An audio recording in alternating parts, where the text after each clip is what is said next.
Hi, and welcome to this tutorial. Today, we'll be crafting a fun and festive Thanksgiving apron design. This project is perfect for adding humor and style to your holiday cooking. Let's jump right in. First, create a new design in Studio. Adjust the size to your liking and press Create, New Design. Now it's time to get creative. Customize your design by adding elements like a turkey, cutlery, vegetables, or any other Thanksgiving-related graphics. Next, we're going to add text to the design. For simplicity, we'll use a pre-designed text layout.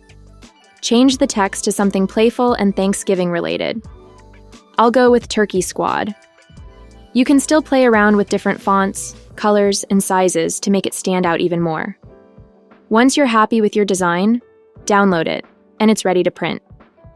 Your Turkey Squad apron is now ready to bring some festive fun to your Thanksgiving celebrations.